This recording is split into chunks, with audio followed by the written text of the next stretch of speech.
ഇവിടെ ദുരന്തമുഖത്ത്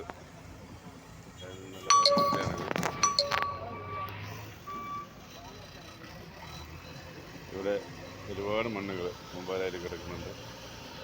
ഇതൊക്കെ മാറ്റേണ്ടി വരും.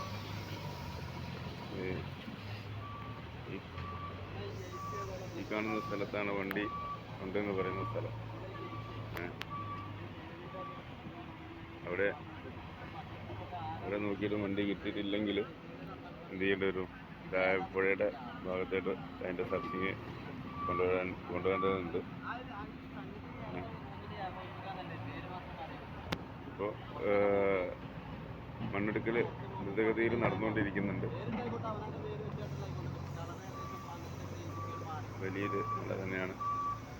അത് മാത്രമല്ല, ഇതിനകത്ത് വേറൊരു കാര്യം വെച്ചാൽ ഇവിടുന്ന് മണ്ണിടിഞ്ഞ് വീണിട്ട് അക്കരെ കാണുന്ന അവിടെ 2-3 വീടുകളുണ്ടായിരുന്നു. അതുവരെ ഒലിച്ചു പോയിട്ടുണ്ട്.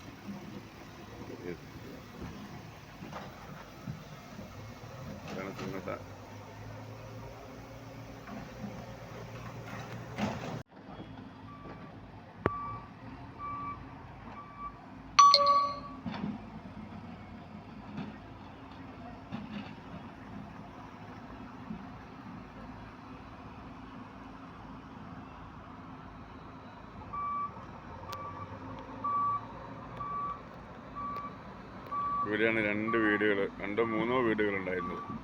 ആ വീടുകളൊന്നും ഇപ്പോൾ കാണാനില്ല കേട്ടോ. അതിൻ്റെ ഒരു അംശം വരെ അവിടെ ഇല്ല.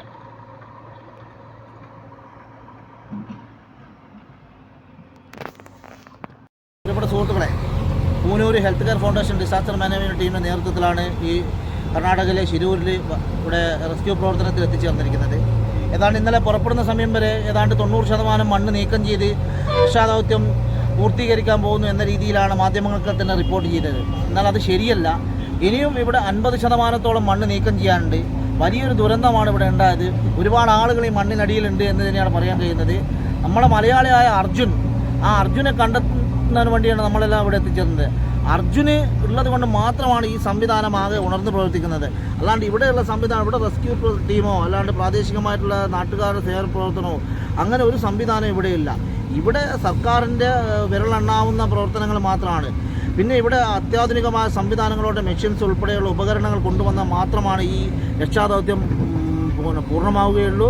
അർജുനെ കണ്ടെത്തണമെങ്കിൽ അത്യാധുനികമായ എല്ലാ ഉപകരണങ്ങളും ഇവിടെ ആവശ്യമാണ്.